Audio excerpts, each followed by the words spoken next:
Buenas noches a todos. El día de hoy vamos a ver como tal sistema nervioso. Ya con sistema nervioso ya llevamos 8 de los 10 sistemas que vamos a ver en estas 2 semanas. No sé cómo les haya parecido, chicos, el hecho de andar viendo aparatos y sistemas. No sé si les hayan quedado claros los aparatos, los sistemas.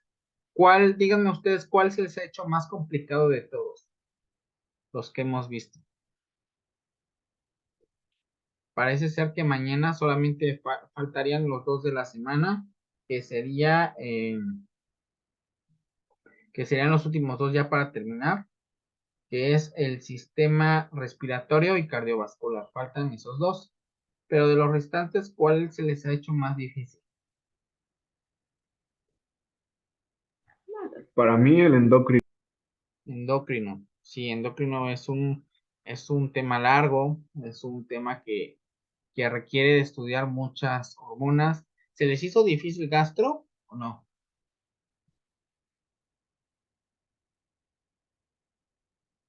Yo también considero que, por ejemplo, gastro podría ser uno de los temas también complicados y quizás circulatorio, pero a uno que le tienen que poner atención en ciertos detalles es sistema nervioso. Digamos que está en el top 5 de los temas más complicados de aparatos y sistemas. Bueno, el sistema nervioso es un circuito cerrado, hagan de cuenta que es como un cableado interno que posee todo nuestro cuerpo y que, por cierto, acompaña siempre muy cerca a todos los vasos, a los vasos sanguíneos. ¿Cuál es la finalidad del sistema nervioso? Pues transportar el mensaje eléctrico a través de todo nuestro cuerpo. Y esto lo hace por medio de neuronas. Si a ustedes les preguntan cuál es la unidad funcional del sistema nervioso, pues bueno, es la neurona. La neurona es una célula y al ser una célula, pues lo más importante, chicos, ¿qué característica van a tener todas las células eucariontes? ¿Qué es lo que posee una célula para que se llame eucariota? Núcleo. Un núcleo, muy bien. Entonces, todas las células del sistema nervioso van a ser células nucleadas. Esa es la primera característica importante. Ahora, en el caso del sistema nervioso, a diferencia de todas las demás células de nuestro cuerpo, el sistema nervioso en la neurona va a poseer una sustancia que va a favorecer que el impulso eléctrico se transmita de forma más eficiente y rápida. A esta sustancia se le conoce como mielina. No sé si ustedes ya hayan escuchado anteriormente de cuál es la función de la mielina, o es nueva para ustedes la mielina.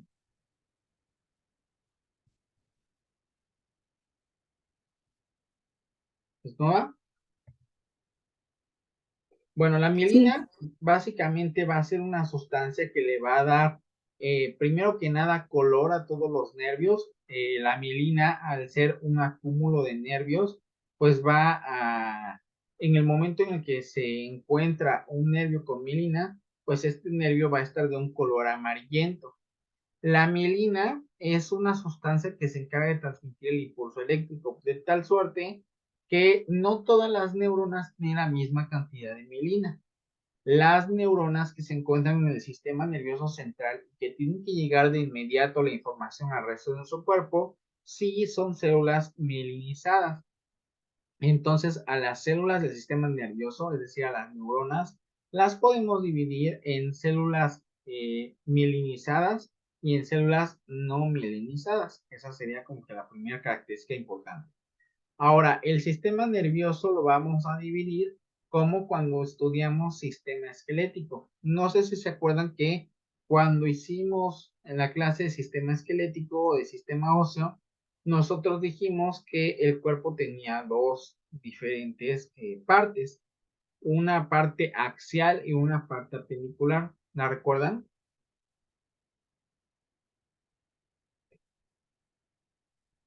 Que la parte axial era la del centro de nuestro cuerpo y la apendicular era como tal todas las extremidades. Pues bueno, exactamente aquí en el sistema nervioso regresamos a lo mismo. El sistema nervioso se divide en central y periférico y la clasificación o el nombre de central o periférico se debe justamente a la ubicación que tienen en nuestro cuerpo. Si el sistema nervioso se encuentra en lo que es la línea central en nuestro cuerpo, entonces se llama sistema nervioso central. Y el sistema nervioso central posee dos estructuras, que son el encéfalo y la médula espinal. Pregunta de examen de admisión. ¿Por qué orificio recorren las vértebras? Perdón, ¿por qué orificio recorre como tal la médula espinal cada una de las vértebras, chicos? ¿Cómo se llama a ese hoyito o a ese orificio por el cual pasan todos los nervios? ¿Bulbo raquídeo? No, el bulbo raquídeo es como tal parte del encéfalo, es decir, es parte de nuestra sustancia del cerebro. No, el bulbo está mucho más arriba. No, ¿cómo se le llama? Acuérdense cuando vimos las vértebras y dentro de la vértebra había un orificio que por ese orificio se podía trasladar lo que era la médula espinal. ¿Cómo se llama el orificio o el agujero? Es el agujero raquídeo. Muy bien, el agujero raquídeo por donde pasa la médula espinal. Muy bien. Entonces acuérdense que la médula espinal se va a encontrar justo en el centro de nuestro cuerpo. Va a atravesar como tal a todas las vértebras y se va a encontrar en la línea media. Esta médula espinal junto con lo que es nuestro encéfalo va a mostrar o van a formar el sistema nervioso central. Y el sistema nervioso periférico van a ser justamente todos los nervios que van a llegar a brazos y a piernas. ¿Alguna pregunta, chicos?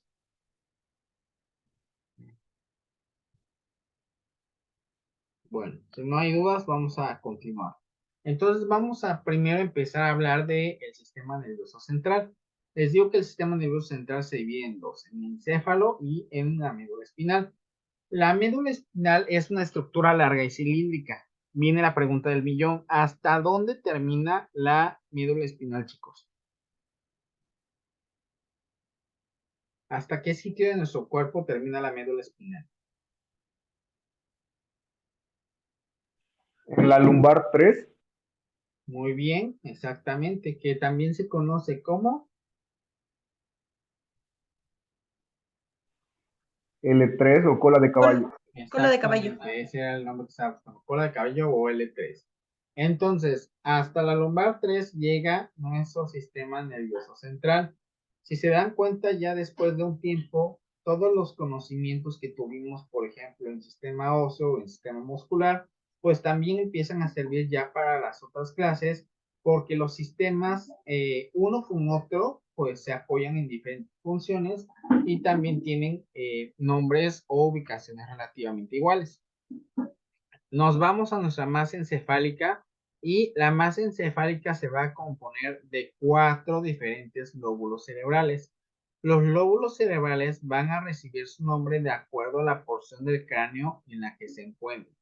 De tal suerte que tenemos 4 diferentes porciones. El lóbulo frontal, el lóbulo temporal, el lóbulo parietal y el lóbulo occipital. Si nosotros imagináramos dónde está nuestra cabeza para hacer una comparativa con este encéfalo, pues por aquí tendría yo que dibujar el cráneo y más o menos por acá nosotros estaríamos teniendo nuestro globo ocular, que sería nuestro ojo, ¿sale? Y mucho más aquí abajo empezaría lo que es la nariz, ¿sale? Y esto es como tal nuestro cráneo. Y el lóbulo occipital viene estando en lo que conocemos como la famosa nuca, ¿sale? Entonces, este es la parte de atrás y este justo que estoy señalando es el lóbulo occipital. Por arriba tenemos al lóbulo parietal y por abajo tenemos al lóbulo temporal, ¿sale? ¿Alguna pregunta, chicos, hasta ahorita? Ahora, el lóbulo temporal se encuentra más o menos a nivel de la oreja. Entonces, nosotros podemos dibujar más o menos por aquí a la oreja. Este es el ojo. Imagínense que estas son las famosas cejas. ¿Vale? Un poquito más pobladas, pero por ahí estarían nuestras cejas. Y por aquí empezaría como está nuestro cabello. Entonces, más o menos, esa es la anatomía de una persona y así es como se ubican los lóbulos en su cerebro. ¿Alguna pregunta, chicos?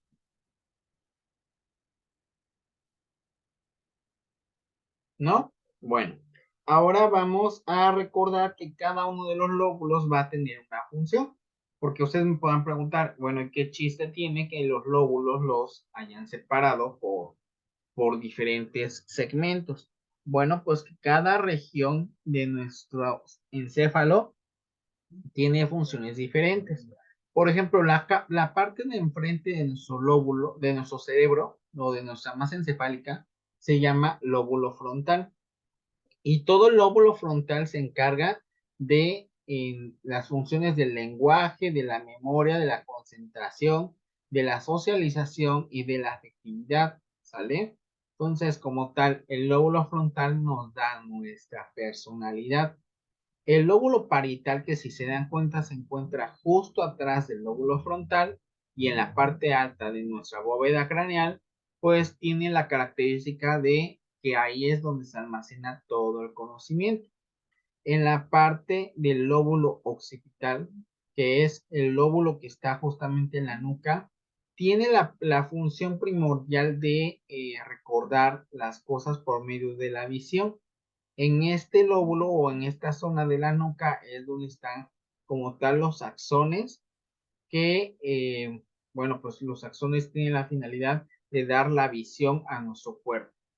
Y el lóbulo temporal que ya habíamos visto se encuentra a nivel del oído, pues principalmente está encargado de el recuerdo de personas, de palabras y de objetos, también influido por lo que es el recuerdo y el oído. Entonces, ¿alguna pregunta, chicos, con los 4 lóbulos del encéfalo? Frontal, parietal, temporal, occipital. ¿Sí o no? Bueno, si no hay, yo les voy a hacer una pregunta. ¿Cuántos lóbulos existen en cada encéfalo, chicos?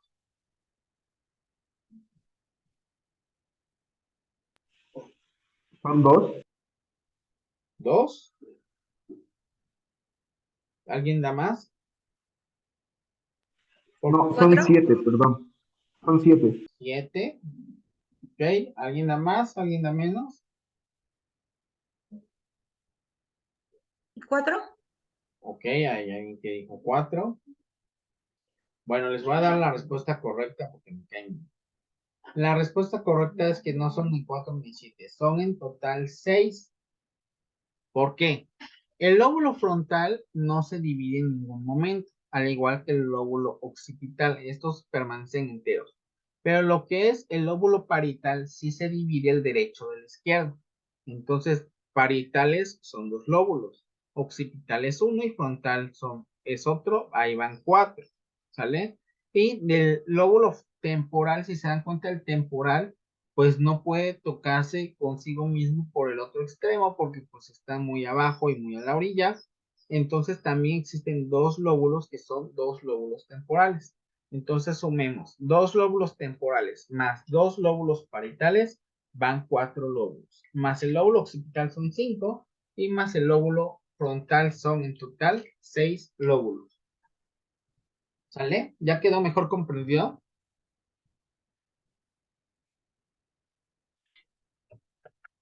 Bueno, imaginemos que sí. Ya ni sé qué onda con ustedes porque ya ni me contestan. O ya se están durmiendo. Vamos ahora a las partes del sistema nervioso central y cuáles son sus funciones. Si se dan cuenta, son un chorro de partes, las tienen acá. En el documento traté de abreviarlo lo más que se pudo, pero créanme que también de cierta manera me cansé y hasta cierto punto me irrité, porque son muchas las porciones que nosotros podríamos estudiarle a nuestro sistema nervioso. ¿Cuáles son las partes que más vamos a estudiar?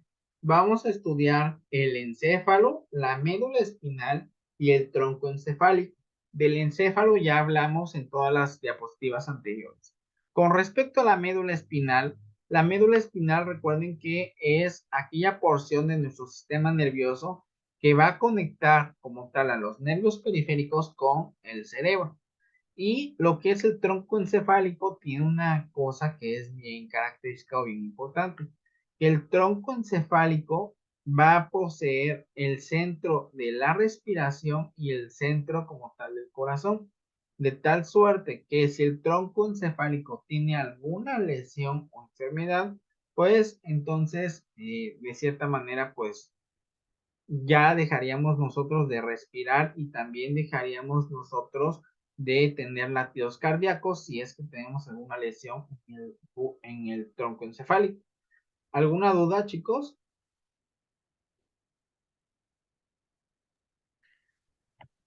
Bueno, No, Doc. nada. Ahora, nosotros para hablar de la médula espinal tenemos que recordar sistema óseo. Si se acuerdan el sistema óseo de un adulto, al final cuando nosotros ya crecemos, pues llegamos a tener de 32 a 28 vértebras por la fusión del sacro y del coxis. Ahora, lo que sucede es que la médula espinal también le da un nervio a cada una de las vértebras. Pero lo que notamos aquí diferente, y que es lo único diferente, pero más importante, es que a nivel cervical tenemos cuántos pares de nervios, chicos. 8. 8, cuando normalmente cuántas vértebras deberían de ser. 7. 7, exactamente. Entonces, lo interesante aquí es que el octavo nervio va por debajo de la séptima cervical. Es decir, la cervical 7, ¿cuántos nervios tiene?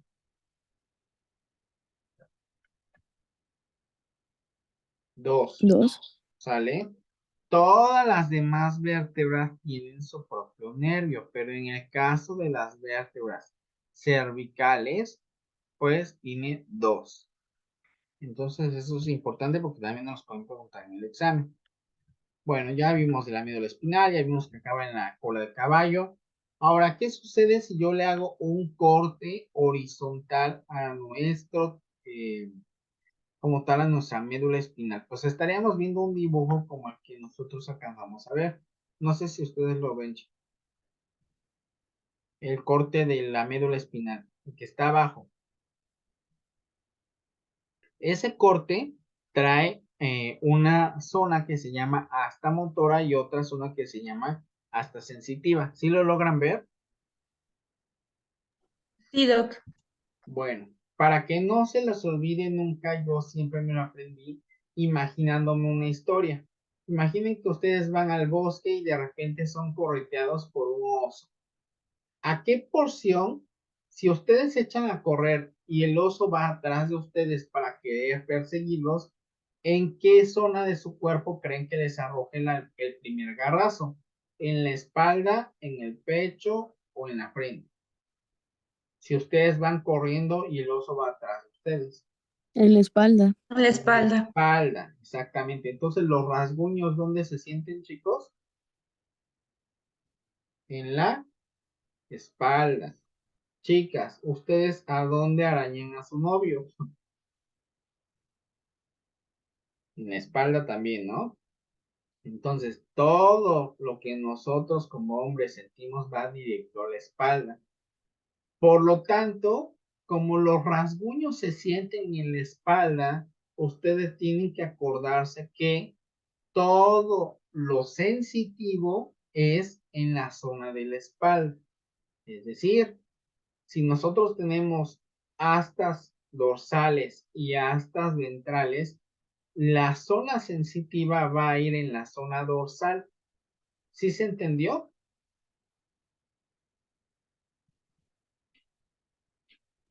Nuestra Sí, médula que Doc. nosotros... No, ¿sí entendieron o no, chicos? Para que lo explique de Sí, nuevo. Doc, sí, sí, sí, sí, sí. Sí. ¿Sí? Va. Entonces, eso es lo que quiero que se quede bien claro. Tenemos una zona de adelante y una zona de atrás. Entonces, la zona de atrás, que es la dorsal, es donde yo voy a recibir los rasguños. Esta zona es la sensitiva. La zona de adelante también son astas, pero estas astas van a ser como motoras. ¿Por qué? Porque imaginando que yo me estoy escapando del oso, pues los movimientos de mis brazos van a ir hacia adelante, mis piernas avanzan hacia adelante. Entonces las astas motoras van a encontrarse hacia adelante. ¿Sales? Entonces, lo único que también sería de utilidad es astas motoras van adelante y astas sensitivas van atrás. Muy bien. Si se dan cuenta, si nosotros le damos, partimos con un cuchillo nuestra médula espinal, vamos a observar en el centro de la médula una zona como de X. Y esta X nos marca dos zonas muy importantes. Una zona que se conoce como sustancia gris y otra zona que se conoce como sustancia blanca. Ahora, ¿qué diferencia encuentran entre la sustancia gris y la sustancia blanca? ¿O por qué se creen que se llame zona gris y zona blanca?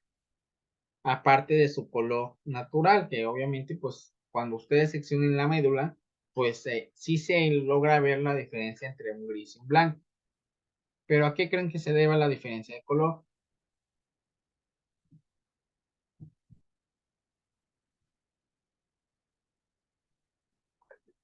Pueden participar todos, ¿eh?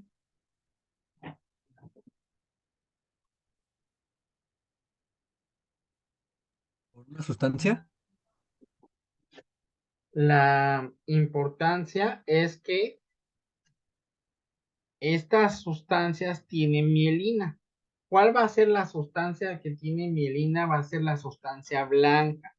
Por eso se ve blanco, porque tiene mielina. La zona gris o la zona central no va a poseer mielina. Por lo tanto, si se dan cuenta, todas las zonas de donde salen las raíces de nervios van a estar alrededor y no en el centro. Entonces, ¿sí se entiende? La zona gris carece de mielina, sí son nervios, pero no van a ser mielinizados.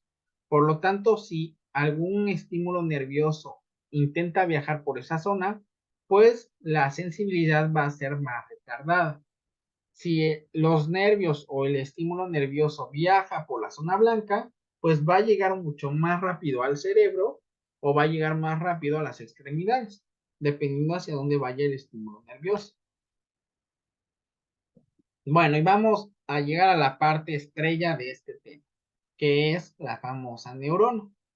Bueno, la neurona, entiéndanla ustedes como una célula que quiso ser diferente y la diferencia fue en su tamaño. Porque aparte de tener un cuerpo como cualquier otra neurona, también tiene una prolongación que se conoce como axón, que es esto de aquí. Entonces tenemos tres diferentes partes en una neurona. Primero, la parte que se encarga de recibir los estímulos nerviosos de la neurona anterior se llaman dendritas, chicos. Entonces, ¿a dónde van a llegar los estímulos a la nueva neurona? Repítanlo. ¿A dónde llegan los estímulos a la nueva neurona? A las De- dendritas. A las dendritas, muy bien. Luego, el estímulo, imagínense que el estímulo nervioso es mi puntero. Llega el estímulo nervioso a la dendrita. ¿Hacia dónde viaja? ¿O hacia dónde tiene que pasar? ¿Hacia el cuerpo? Muy bien, pasa hacia el cuerpo. Cuerpo celular o soma, también se le conoce. Entonces, viaja al cuerpo, recoge lo que tenga que recoger del núcleo y a partir de aquí emprende un nuevo viaje. El viaje que va a realizar va a ser por el axón. Va a ir viajando por todo el axón. Ahora, si los axones son amarillos, significa que tienen que, lo que habíamos dicho que contiene también la médula. La Mielina. diferencia entre gris y blanca. mielina. Muy bien, mielina, exacto. Las cosas que tengan color van a tener mielina. Entonces, la mielina, ¿cuál habíamos dicho que era su función? Transportar el estímulo más lento o más rápido. Más rápido. Más rápido, muy bien. Entonces, gracias a que esta neurona va a estar con vainas de mielina, el estímulo nervioso va a pasar a la velocidad de la luz toda esta célula y va a llegar a los axones terminales. Ahora, ¿qué función tiene un axón terminal? El axón terminal se va a conectar con ¿qué? Para poder transmitir el estímulo eléctrico a una nueva neurona, ¿con qué se tiene que conectar el botón sináptico? se tiene que conectar con las famosas que Dendritas. Entonces son como dendritas. eslabones de cadenas. Exactamente, son como eslabones de cadena, eso iba yo. Las neuronas siguen una tras otra, una tras otra, una tras otra, como si fueran una cadena. Entonces, aquí es donde empieza, aquí es donde viaja el estímulo nervioso, aquí es donde termina. La zona que termina, que se llama axón terminal, porque el axón era esto, pero se llama terminal porque aquí ya acabó. Estos puntitos o estos como deditos que salen del axón terminal se les conoce botones sinápticos. Los botones sinápticos van a hacer contacto con la dendrita de la siguiente neurona. Entonces se va a ver algo más o menos así. Aquí está la neurona presináptica, es decir, la neurona que está antes de la sinapsis, y la neurona postsináptica. Si se llama postsináptica, donde está antes o después de la sinapsis. Pues va a estar después. Después. Y el contacto entre neurona y neurona va a ser entre qué estructura, chicos.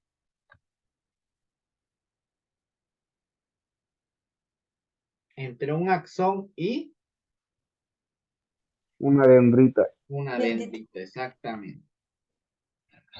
Bueno, terminamos entonces con las diferencias entre el sistema nervioso simpático y parasimpático. El simpático y el parasimpático ya no lo estudia el sistema nervioso central, sino que lo estudia el sistema nervioso periférico, que es el que controla todas nuestras extremidades.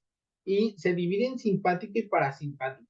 El simpático va a ser totalmente contrario del parasimpático. Entonces, todo lo que encontremos en el simpático lo vamos a encontrar al revés en el parasimpático. ¿En qué momento se activa nuestro sistema nervioso simpático? Ya habíamos dicho, les persigue un tigre y ¿qué sucedería con su cuerpo?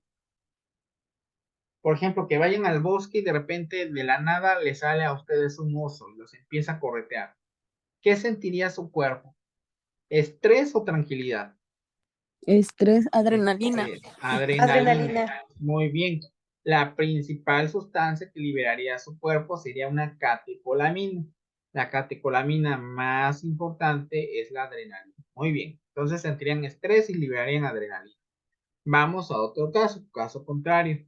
Van ustedes, no sé, a una excursión a un glaciar y en el glaciar la pasan muy bien, están muy a gusto, están con su pareja, con sus papás, con su familia, se están divirtiendo mucho, están relajados. Aquí la pregunta es, ¿qué sistema se activa, el simpático o el parasimpático? ¿Estarían relajados o estarían estresados?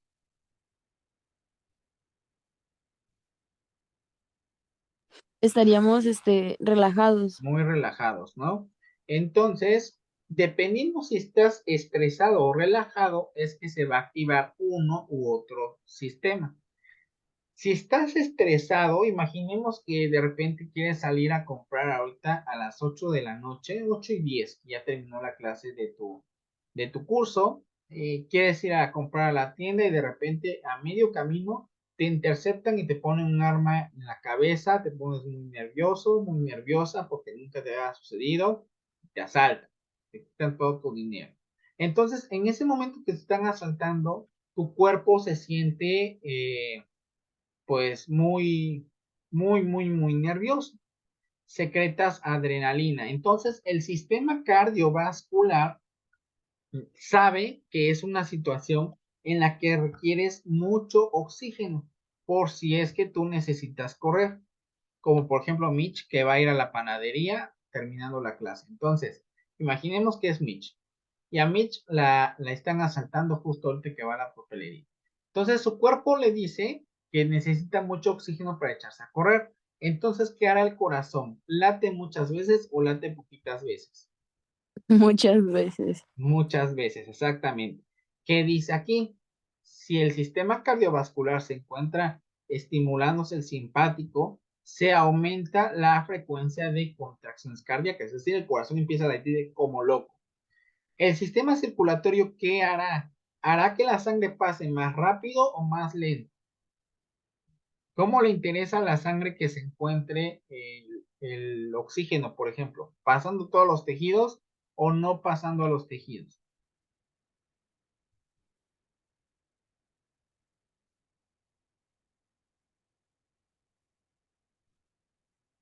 Se las puse complicada, ¿verdad? Pasando todos los tejidos, ¿no? Pasando todos los tejidos, porque imagínate que necesitas echarte a correr, pues necesitas que todos tus tejidos estén oxigenados. Entonces, lo que va a suceder es una vasoconstricción. Cardiovascular lo vamos a ver el viernes, pero la vasoconstricción, imagínense, vasoconstricción es como cuando tú aprietas una manguera, que apachurras la manguera y entonces sale más duro o se acelera la presión, se aumenta la presión porque el diámetro es menor. Entonces, hay vasoconstricción. Luego, en el digestivo, ¿qué te sucede cuando te espantas? ¿Te da mucha hambre o se te quita el hambre? Se quita. Se te quita. Entonces, ¿qué dice?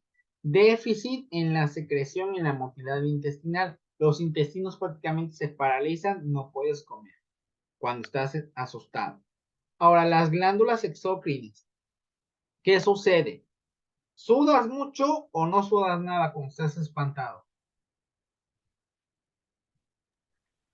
Sudas mucho, ¿no? Sudas muchísimo, ¿no? Porque también la adrenalina está todo lo que da, tienes mucho calor porque tu sangre está circulando por todo el cuerpo, vasoconstricción, eso es lo que hace que aumenta la frecuencia cardíaca. Entonces, ¿qué dice? Las glándulas inhiben la secreción. ¿Qué otras glándulas tenemos? Recuérdenme de otras que no sean las sudoríparas.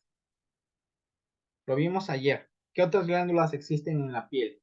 Sebáceas. Sebáceas, exactamente. Las sebáceas no van a secretar sebo, al contrario, la piel se mantiene lo más seca posible porque va a empezar a secretarse el sudor. Entonces, por eso dice, las glándulas exócrinas inhiben la secreción, es decir, no vas a secretar sebo. Lo que sí se va a activar son las glándulas sudoríparas. Vas a sudar, como dicen por ahí, vas a sudar como cerdo. Aunque los cerdos no sudan, pero bueno, no sé por qué está ese dicho. Vas a sudar mucho. Ahora, cuando estás espantado, en tus ojos, sistema ocular, ¿qué es lo que sucede? ¿Tu ojo se hace grandote o se hace chiquito? ¿Tu ojo se pone alerta o se relaja? Se pone alerta. Se le pone alerta, entonces crece tu ojo como búho. Al crecimiento de la pupila se le conoce como midriasis. Cuando la pupila se hace muy chiquita, a eso se le conoce como miosis.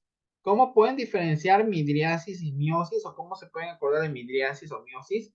Si la palabra es muy larga, como midriasis, entonces, como es una palabra grande, la pupila se hace grande.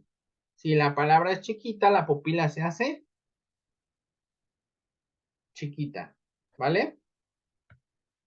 Ahora, el sistema renal. Cuando tú estás muy asustado, ¿te dan ganas de hacer pipí o no te dan ganas de hacer pipí? ¿Te puedes hacer del susto pipí o no? Sí. Sí, se te relajan los esfínteres. Entonces, ¿qué esfínter conocen ustedes a nivel de sistema urinario? La uretra. La uretra, muy bien. La uretra es un esfínter que se puede estimular por el simpático. Si el simpático estimula la uretra, lo que sucede es que la relaja. Entonces, al relajarle, tú te haces pipí, porque la función de la uretra deja de funcionar, digámoslo así. En el caso del sistema digestivo, también tenemos un esfínter. ¿Cuál es el esfínter que se encuentra en la parte final de su colon? Es el esfínter anal. Muy bien, es el esfínter anal. Y el esfínter anal también puede provocar que tú te hagas, aparte de pipí, te haces popó, ¿vale?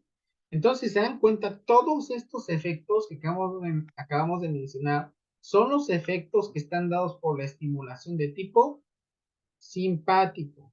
Todo lo contrario, si la estimulación es parasimpática, en vez de que tu corazón lata como loco, si por ejemplo te encuentras con toda tu familia y te encuentras tranquila, pues entonces la tasa de contracción o la tasa cardíaca va a disminuir. Si tú te checas la presión, pues va a estar baja porque estás tranquila. El sistema circulatorio en general se va a vasodilatar, es decir, las venas en vez de hacerse muy apretadas para que circule mucho la circulación, pues se van a hacer grandes y la circulación es más lenta. Ahora, en el digestivo, si tú estás tranquilo, pues inclusive te aumenta el apetito. Entonces tienes ganas de comer. Las glándulas exócrinas también se activan y entonces tú produces tu cebito normal. El sistema ocular, ¿qué sucede? Que pues tú no tienes la necesidad de tener los ojos de búho, entonces tienes contracción de la pupila o miosis. Y en cuanto al sistema renal, pues obviamente tú estás tranquilo, entonces en vez de hacerte pipí, pues tú sabes cuándo puedes hacer pipí y cuándo no puedes hacer pipí, porque tu esfínter se encuentra conservado. ¿Sí se entendió, chicos? Este cuadrito. Sí, sí se entendió. Muy bien. Entonces, pues bueno, ya con eso sería como que la conclusión del sistema nervioso. El sistema nervioso, como lo vieron, es un sistema complejo, muchos cables, muchas conexiones, mucha información, pero todo se basa en la neurona. La neurona va a tener tres partes: las dendritas, el cuerpo o soma y el axón.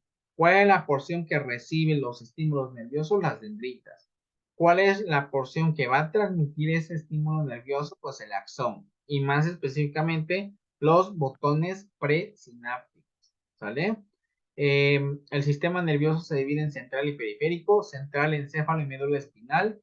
Periférico, todos los nervios que componen nuestras extremidades. Y pues ya, chicos, básicamente eso es, creo yo, lo más importante que les pueden preguntar del sistema nervioso. Dice, la vida comienza donde termina el miedo. Quítense el miedo para aprender, no va a suceder nada y se tienen que equivocar mucho ahorita para que el día del examen no se me equivoquen nada. ¿Va? ¿Alguna pregunta? ¿Alguna duda?